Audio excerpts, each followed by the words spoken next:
बात करेंगे digital arrest की, क्योंकि ये टर्म अब तेजी से प्रचलन में आ रहा है। देश भर में इसके मामले भी लगातार बढ़ते जा रहे हैं।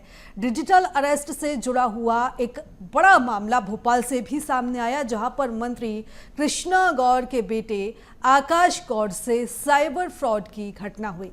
दरअसल महिंद्रा कंपनी में लेबर सप्लाई ट्रांसपोर्ट का ठेका दिलाने के नाम पर आकाश गौर के साथ लाखों की ठगी की वारदात हुई है।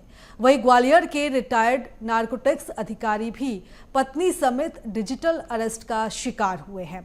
मध्य प्रदेश के अलग अलग जिलों में भी साइबर अरेस्ट की जो घटनाएं हैं वो सामने आ रही हैं। स्कैम के इस नए तरीके से साइबर क्रिमिनल्स लोगों को ऑडियो या वीडियो कॉल करते हैं।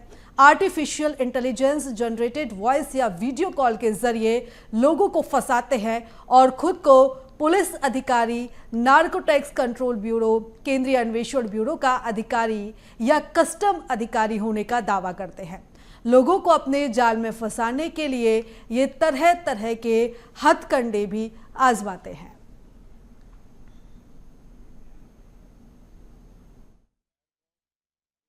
मेरे को फ़ोन आया, टेलीकॉम रेगुलेटरी अथॉरिटी से बोल रहे हैं कि आपका आधार कार्ड यूज़ करके किसी ने एक फ्रॉड आपका सिम लिया है।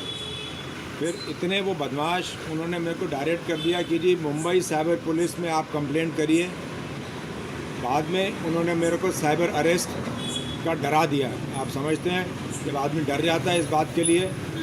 उन्होंने मेरी सारी इन्फॉर्मेशन गैदर करने की कोशिश की, पर मेरे को बोलना पड़ेगा, मैंने एमपी की साइबर क्राइम डिपार्टमेंट को कांटेक्ट किया। उनके 2 ऑफिसर श्री सचिन और उनके पार्टनर आए। एक फ़ोन कॉल में वो सारे फ्रॉडस्टर भाग गए। मेरा कोई पैसे का नुकसान नहीं हुआ, कोई फैमिली को नुकसान नहीं हुआ। मैं आज बोलना चाहता हूँ, प्रधानमंत्री जी ने बोला है कि साइबर क्राइम से बच कर रहें, लेकिन एमपी पुलिस का cyber crime department was most efficient, most accurate and really thankful to the 2 young men. तो डिजिटल अरेस्ट ब्लैकमेल करने का एक एडवांस तरीका होता है। लोगों की डिजिटल प्रॉपर्टी पर हमला, ब्लैकमेलिंग, ऑनलाइन धमकी देकर वीडियो कॉलिंग के जरिए मॉनिटरिंग, नकली पुलिस अधिकारी बनकर ये जो क्रिमिनल्स होते हैं ये ठगी की वारदात को अंजाम देते हैं।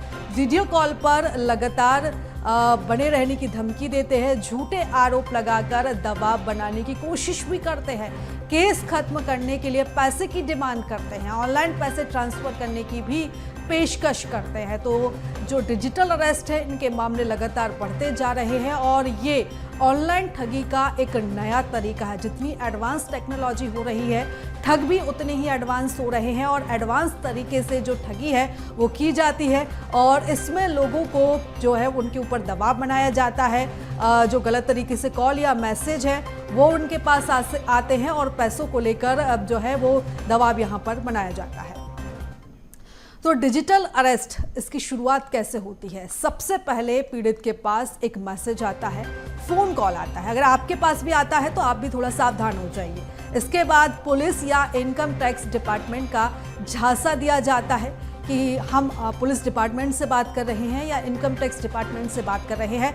इस तरीके से लोगों को झांसे में लिया जाता है, उन्हें डराया जाता है और इसके बाद पैन या आधार की जो जानकारी है वो मांगी जाती है और अगर आप भूलकर अपनी ये महत्वपूर्ण चीज़ें अगर आप शेयर कर देते हैं तो इसका दुरुपयोग जो है वो करते हैं। और कई बार ऐसा होता है कि आपको ये जब फेक कॉल आते हैं तो आपको ये जानकारी देते हैं कि आपके पैन या आधार कार्ड का दुरुपयोग भी हो रहा है। तो बता दें कि गलत इस्तेमाल के कारण वो आपको पुलिस केस में फंसाने की धमकी भी देते हैं।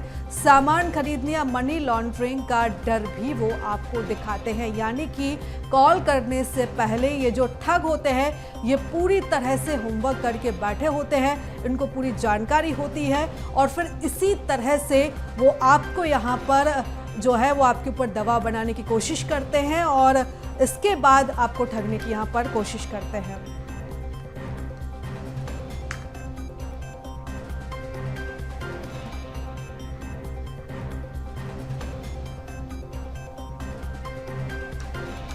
तो चलिए इस खबर पर ज़्यादा जानकारी लेंगे। हमारे साथ हमारे दो एक्सपर्ट हमारे साथ जुड़ चुके हैं, दो गेस्ट हमारे साथ जुड़ चुके हैं।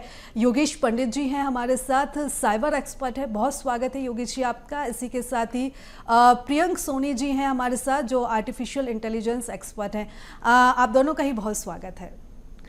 सबसे पहले योगेश जी मैं आपकी तरफ आना चाहूँगी और जिस तरीके से ये जो पूरा टर्म आजकल चल रहा है साइबर अरेस्ट का, या जिस तरीके से हम इस पूरे विषय पर बात भी कर रहे हैं, और हमने ये अलग अलग मामले देखे, राजधानी भोपाल का भी मामला देखा हमने, ग्वालियर का भी मामला देखा।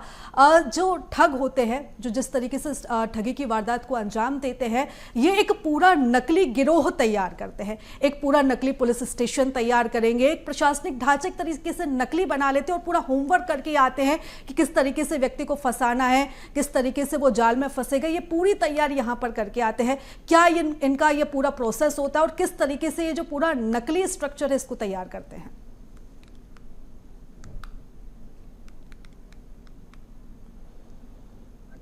जी, कंसिस्टेंटली भारत में आ रहे हैं और ये लोग किस तरह से काम करते हैं। पहले तो जो जितने युवा हैं इनको ये फर्जी लोन ऐप के माध्यम से संपर्क करते हैं कि आपको अगर लोन की जरूरत है तो आप इन्हें संपर्क करें।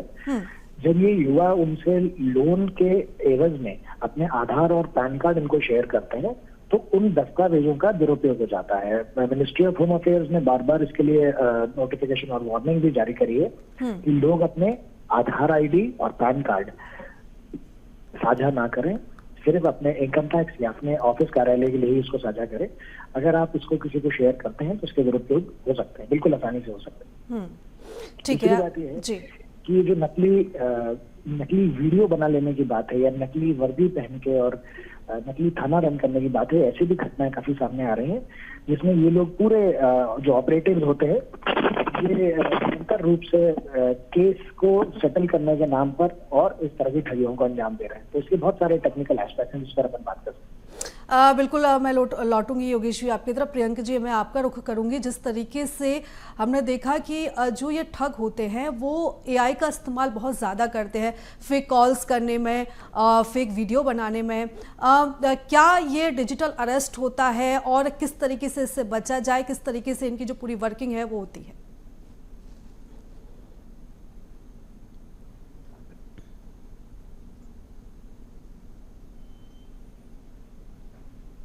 जी प्रियंक जी, क्या मेरी आवाज आप तक पहुंच रही है?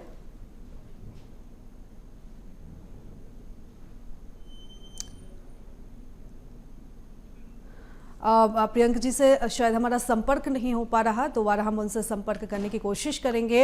योगेश जी मैं आपके साथ ही अभी कंटिन्यूस विषय पर करना चाहूँगी क्योंकि प्रियंक जी से हमारा संपर्क हो नहीं पा रहा, कुछ टेक्निकल कारण है। जिस तरीके से योगेश जी आपने ये पूरा जो मामला है ये समझाया है, साइबर से जुड़ा हुआ है, और सबसे बड़ी बात ये है कि कई बार ऐसा कहा जाता है कि जागरूकता की कमी रहती है, इसलिए लोग इसमें फंस जाते हैं।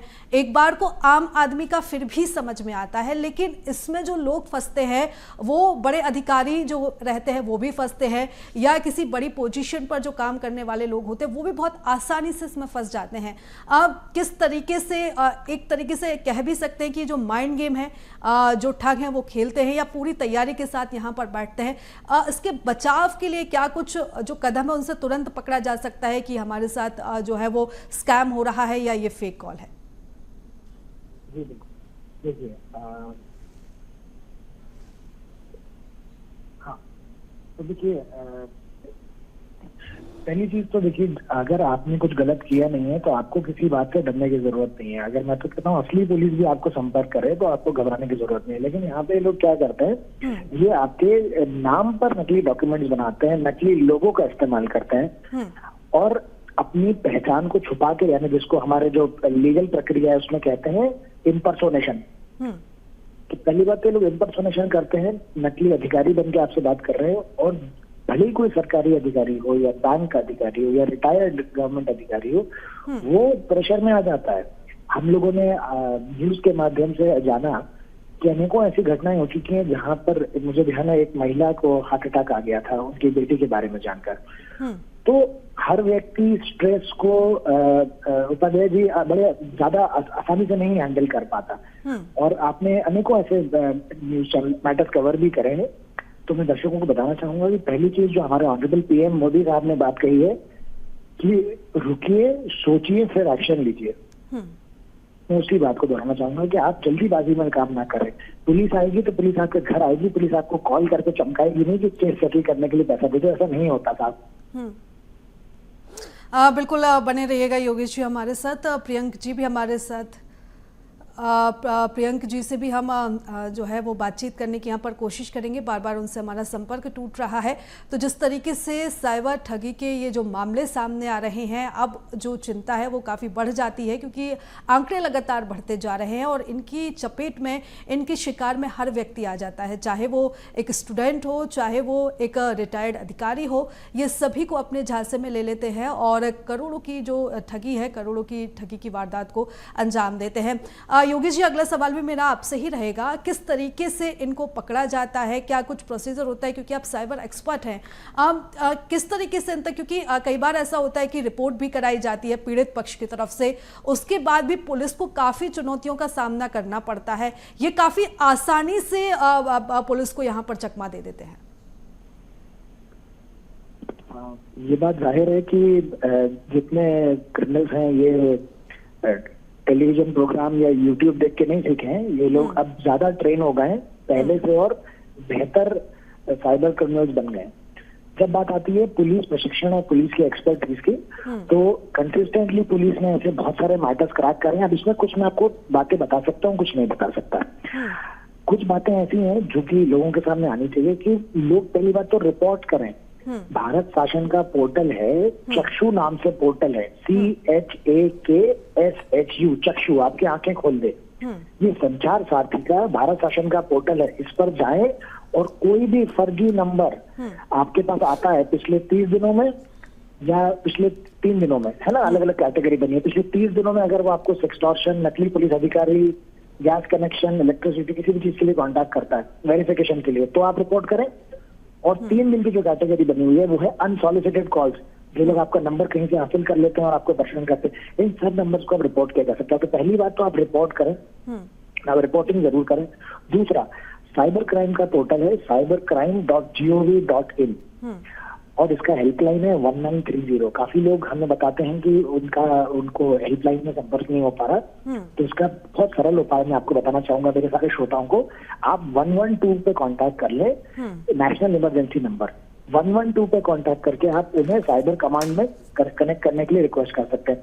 और देखिए क्या होता है, ये जो प्रक्रिया कैसे बनी हुई है, कई ऐसे लोग हैं जो थाने नहीं जा पाते, जिनकी पहुंच सीधे थाना लेवल पे नहीं है, या फिर उनके क्षेत्र में ज्योग्राफिकली वो ऐसे जगह पर हैं कि वो वहां पे थाना, शायद साइबर थाना एक्टिव भी नहीं है, लेकिन साइबर के मैटर बढ़ रहे हैं। तो ये भारत शासन की हेल्पलाइन पर संपर्क करें, साइबर क्राइम की वेबसाइट पर संपर्क करें। अगर उन्हें जरूरत पड़े तो वो ऐसे एक्सपर्ट्स की मदद ले सकते हैं जो उनकी मदद करने के लिए अवेलेबल है। बैंक्स ने ऐसी कार्रवाई करी हुई है कि जहां पर उनके पास एक एक्सपर्ट है जो इसमें आपको मदद करेगा। अगर आप सीनियर सिटीजन है, आप कंप्यूटर चलाने जाते हैं तो आपको मदद करेगा। फ्री लीगल एड अवेलेबल है। आप अगर वकील हायर नहीं कर सकते तो आपको कानूनी प्रक्रिया के हिसाब से आपको एक गवर्नमेंट आपको एक अलॉट करके देगा व्यक्ति। तो इतनी चीजें आपके साथ की जा रही हैं, आप घबराएं नहीं, आप रिपोर्टिंग जरूर करें, सबसे पहली बात। ठीक है, ये तमाम आपने टिप्स बताए। मैं लौटूंगी आपकी तरफ योगेश जी। प्रियंक जी हमारे साथ जुड़ चुके हैं। प्रियंक जी, डिजिटल अरेस्ट को लेकर जो हम इस समय चर्चा कर रहे हैं, उसमें जो डिजिटल अरेस्ट का जो माध्यम होता है उसमें AI का इस्तेमाल भी जमकर किया जाता है और इसी के जरिए ठगी की वारदात को अंजाम दिया जाता है।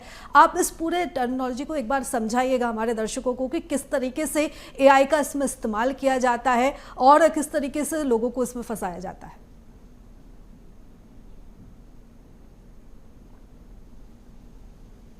हेलो, मेरी आवाज आ रही है आपको? जी, क्या आप मुझे सुन पा रहे हैं? मैम, मैं आपको फोन पे सुन पा रहा हूँ, स्काइप पे नहीं सुन पा रहा हूँ।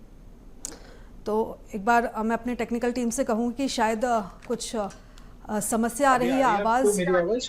जी हाँ, बताइए। मैं अपना सवाल दोहराती हूँ प्रियंक जी। जिस तरीके से हम डिजिटल अरेस्ट को लेकर चर्चा कर रहे हैं और इसमें सबसे ज़्यादा जो इस्तेमाल होता है वो AI का ही होता है, किस तरीके से AI का इस्तेमाल ये ठग करते हैं और किस तरीके से इसमें लोगों को जो है वो झांसे में लिया जाता है, किस तरीके से उनके साथ फ्रॉड होता है? तो देखिए, इसमें सबसे बड़ी चीज जो आपको समझनी है कि पहली बात, जैसे मोदी जी ने भी बताया था कि कोई भी पुलिस या लॉ एनफोर्समेंट एजेंसी कभी भी आपको कॉल नहीं करेंगी। वो वीडियो कॉल पे ये सारे मैटर्स नहीं रिजॉल्व होते हैं, अगर इनकेस ये मैटर होते भी हैं। दूसरी बात, बहुत सारी कंपनीज हैं, बड़ी बड़ी कंपनीज लाइक माइक्रोसॉफ्ट और नेटफ्लिक्स, इन टाइप की कंपनीज ने बहुत सारे एआई बेस्ड टूल्स बना के दिए हुए हैं, और हमें कुछ ज्यादा करना नहीं होता। हमें इन टूल्स के बारे में थोड़ी सी भी जानकारी हो तो हम बहुत कुछ चीजों से बच सकते हैं। सबसे पहले जैसे मैं व्हाट्सएप की बात करूँ, व्हाट्सएप एक ऐसा मीडियम है जो मेरे ख्याल से सभी लोग यूज कर रहे हैं, और सबसे ज्यादा जो फ्रॉड हो रहे हैं वो व्हाट्सएप मीडियम से ही हो रहे हैं। सबसे पहली बात, व्हाट्सएप में एक फीचर है जिसमें आप उसमें उस फीचर को अगर ऑन करते हैं, सिक्योरिटी फीचर के अंदर आता है वो, तो आपको अनवांटेड लोगों से वीडियो कॉल कभी आ ही नहीं सकता, वो वहीं पे उसको ब्लॉक कर देगा। सिर्फ आपके जो कांटेक्ट लिस्ट में लोग हैं जिनको आप जानते हैं उन्हीं को आप अपने कांटेक्ट लिस्ट में रखेंगे, सिर्फ उन्हीं से आपको कॉल आएगा। इसके लिए मतलब कोई एआई बेस्ड या कोई ये मतलब कॉमन सेंस वाली चीज है।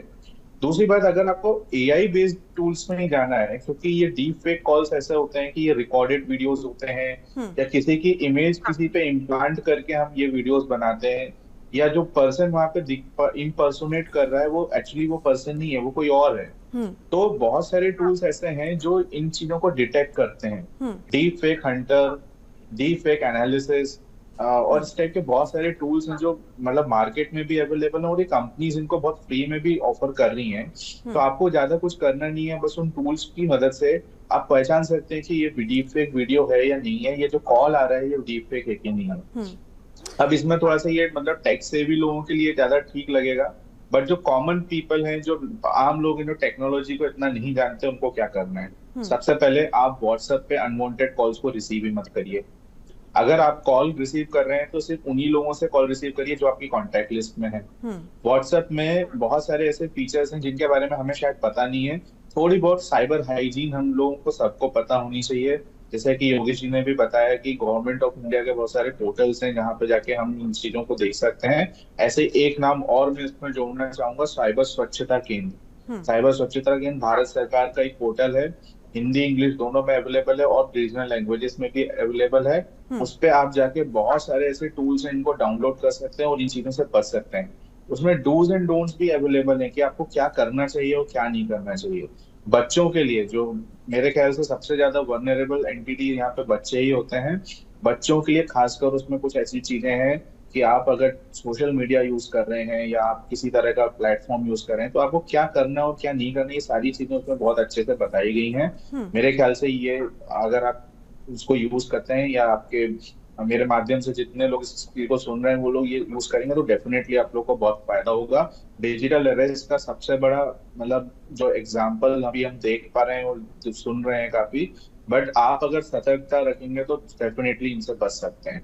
जो अभी एक एग्जाम्पल हुआ है भोपाल में, मेरे ख्याल से आई ओपनर है काफी लोगों के लिए कि पुलिस ने किस तरह सतर्कता दिखाई और कैसे जाके उन लोगों को पकड़ा। मतलब पकड़ा तो नहीं है बट वो गलत नहीं हो पाया जो भी सज्जन थे उनके साथ। तो इस तरह की सतर्कता, क्योंकि वो कैसे हो पाया, उनके पड़ोसी बड़े सतर्क थे, उन्होंने जाके सीधा पुलिस को फोन लगाया कि ये डिजिटल अरेस्ट जैसा केस लग रहा है, क्योंकि जो व्यक्ति हैं वो काफी टाइम से बाहर नहीं आए थे या करीब 8-9 घंटे तक दिखे नहीं थे किसी को भी। तो आप अपने आसपास के लोगों को बता के रखिए कि क्या हो रहा है। ऐसा कोई कॉल आए तो आप हमेशा किसी को अपडेट रखें कि भाई ऐसी चीजें हो रही है, क्या ये सही हो सकता है, तो वो बंदा वो जाके क्रॉस वेरीफाई कर सकता है। सबसे पहली बात, किसी भी लॉ एनफोर्समेंट एजेंसी का ये राइट ही नहीं है कि आपको फोन पे कॉल करके ये सारी चीजें करें। ये सबसे इंपॉर्टेंट चीज है जो आप लोग को दिमाग में रखना है। बिल्कुल प्रियंक जी, यहाँ पर आपने तमाम टिप्स हमें बताए हैं, लेकिन यहाँ पर एक सबसे बड़ा सवाल ये भी उठता है कि जिस तरीके से आपने जानकारी दी है कि आपको कभी किसी इस तरह से कभी कॉल नहीं आएगा, लेकिन जो आम आदमी होता है उन्हें पता नहीं होता। कहीं ना कहीं जागरूकता की कमी हम इसमें कह सकते हैं, अवेयरनेस की काफ़ी कमी देखी जाती है।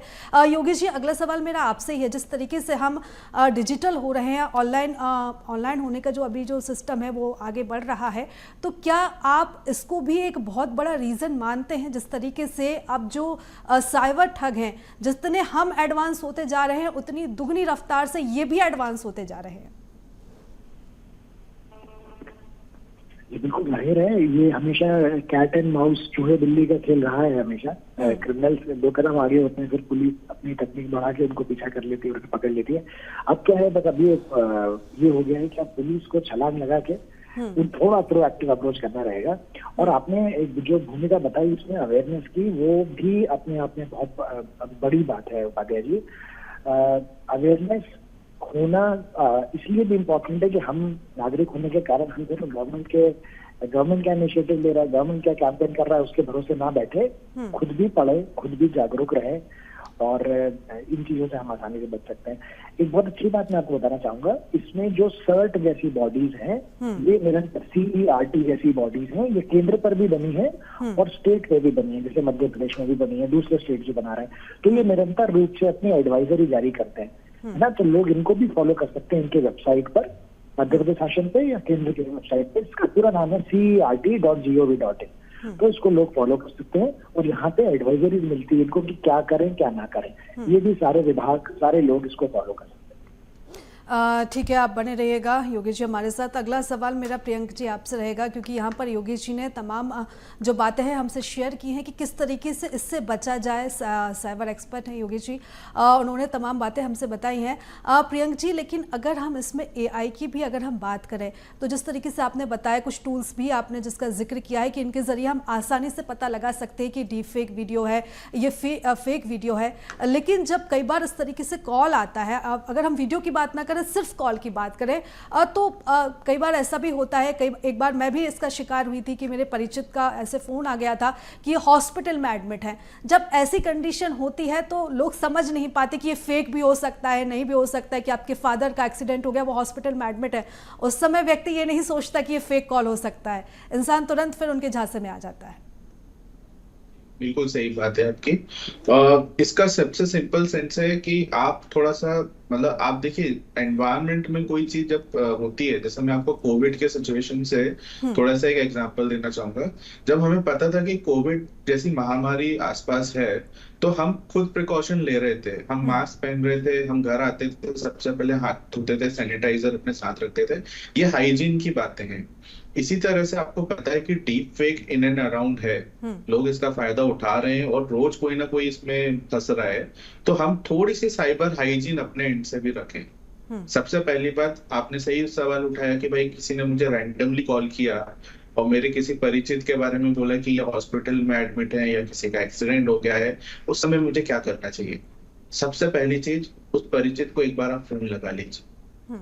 अगर सही में उसके साथ कुछ गड़बड़, कुछ घटना हुई है या किसी तरह की कोई प्रॉब्लम हुई है, तो आपको तुरंत ही पता चल जाएगा। अगर नहीं है तो आप समझ जाएं कि ये कोई डीप फेक या किसी इस टाइप के कुछ एंटी सोशल एलिमेंट्स का काम था, जिन्होंने हमें हानि पहुंचाने की कोशिश की। आपको अपना संयम रखना है, सबसे पहली बात।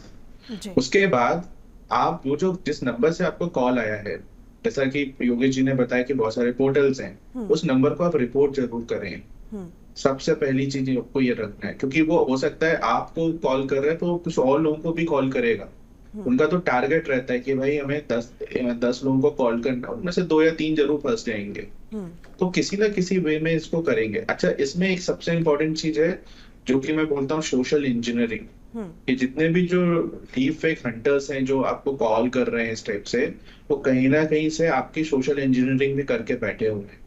या तो आपने कोई मॉल में गए थे, आपने कोई कूपन आपको किसी ने दिया, आपने उसमें अपनी डिटेल्स भर के उसे वापस कर दी कि भाई हमें कोई प्राइज मिलेगा या हमारा कोई कूपन खुल जाएगा, इस टाइप की चीजें। There are no free lunch, English में कहावत है, कोई भी चीज फ्री में नहीं रहती है। इस समय ये चीज बिल्कुल यथार्थ हो रही है। हमें कोई भी ऐसी चीज नहीं करनी जहां पे हमारी PII, जिसको हम बोलते हैं पर्सनल इंफॉर्मेशन, इसको आपको किसी को नहीं शेयर करनी है।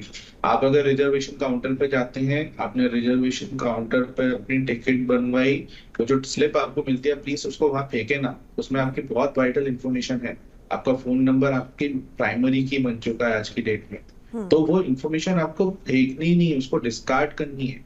आपको उसको पेपर को फाड़ के ऐसे डस्टबिन में डाल दें ताकि आपका फोन नंबर किसी को मिले ना। आप जब कभी आधार कार्ड या पैन कार्ड या क्रेडिट कार्ड या किसी भी तरह का ऐसा काम कर रहे हैं, तो वो बंदा आपसे आधार की डिटेल मांग रहा है, आपके फोन नंबर की डिटेल मांग रहा है, तो उससे 10 बार क्रॉस चेक करवाएं कि भाई क्या चीज दे रहे हैं आप। उसमें लिखें कि ये मैंने क्रेडिट कार्ड बनवाने के लिए डिटेल दी थी, काउंटर साइन लें उससे। ये सारी चीजें अगर हम रखेंगे, इनको साइबर हाइजीन बोला जाता है, इससे काफी हद तक इन चीजों से बचा जा सकता है। बिल्कुल, यानी कि अगर कहीं पर भी कुछ संदिग्ध लग रहा है तो तुरंत एक्टिव होने की ज़रूरत है। और जिस तरीके से आपने तमाम जो हमें टिप्स है वो बताया, अगर कोई भी व्यक्ति फॉलो करता है या थोड़ा सा भी इसके प्रति जागरूक होता है तो काफ़ी हद तक जो ये केसेस हैं ये कम हो जाएंगे। आप दोनों ही मेहमानों का हमारे साथ जुड़ने के लिए बहुत धन्यवाद।